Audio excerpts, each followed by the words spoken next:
ಇವತ್ತು ಲೋಕಸಭೆ ಮತ್ತು ರಾಜ್ಯಸಭೆಯ ಕಲಾಪ ಆರಂಭವಾಯಿತು ವೀಕ್ಷಕರೇ. ಮೊದಲ ದಿನವೇ ಸಾಕಷ್ಟು ಗದ್ದಲ ಕೋಲಾಹಲವೇ ನಡೀತು. ಸೊ ಹೀಗಾಗಿ ಸದನವನ್ನ 5 ಬಾರಿ ಮುಂದೂಡಿಕೆ ಮಾಡಬೇಕಾದಂಥ ಅನಿವಾರ್ಯ ಪರಿಸ್ಥಿತಿಯ ಮಧ್ಯೆ ಈಗ ನಾಳೆಗೆ ಲೋಕಸಭೆ ಮತ್ತು ರಾಜ್ಯಸಭೆಯ ಕಲಾಪವನ್ನ ಮುಂದೂಡಿಕೆ ಮಾಡಲಾಗಿದೆ.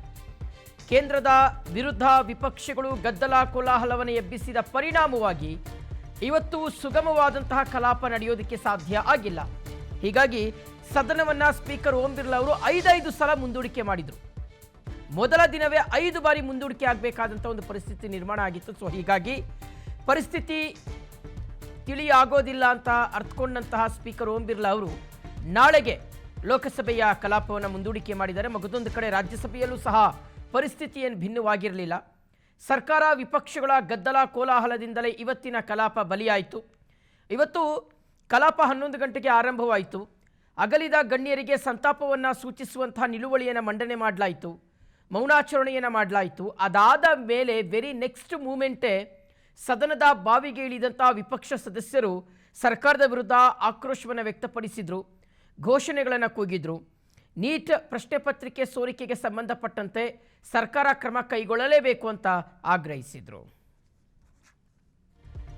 ಇನ್ನು ಕೇಂದ್ರದ ಮಹತ್ವದ ಬಿಲ್ ಮಂಡನೆಗೆ ಅನುವನ್ನು ಮಾಡಿಕೊಟ್ಟಿಲ್ಲ ವಿಪಕ್ಷಗಳು. ಇವತ್ತು ಒಂದಷ್ಟು ಬಿಲ್ಗಳನ್ನು ಮಂಡನೆ ಮಾಡಬೇಕು ಅಂತ ಆಡಳಿತಾರೂಢ ಬಿಜೆಪಿ ಪ್ಲಾನನ್ನು ಹಾಕ್ಕೊಂಡಿತ್ತು. ಆದರೆ ಅವರೆಲ್ಲ ಪ್ಲಾನ್ ಇವತ್ತು ಉಲ್ಟಾ ಪಲ್ಟಾ ಆಗಿದೆ.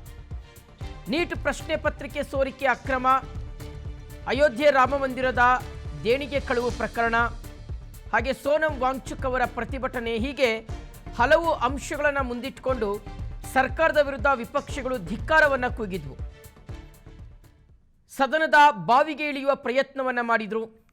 ಈ ಸಂದರ್ಭದಲ್ಲಿ ಸ್ಪೀಕರ್ ಓಂ ಬಿರ್ಲಾ ಅವರು ಸದಸ್ಯರನ್ನ ಶಾಂತಗೊಳಿಸುವ, ಸುಮ್ಮನಾಗಿಸುವ ಪ್ರಯತ್ನವನ್ನು ಮಾಡಿದರು. ಆದಾಗ್ಯೂ ಸಹ ಪರಿಸ್ಥಿತಿ ತಿಳಿಯಾಗಲಿಲ್ಲ.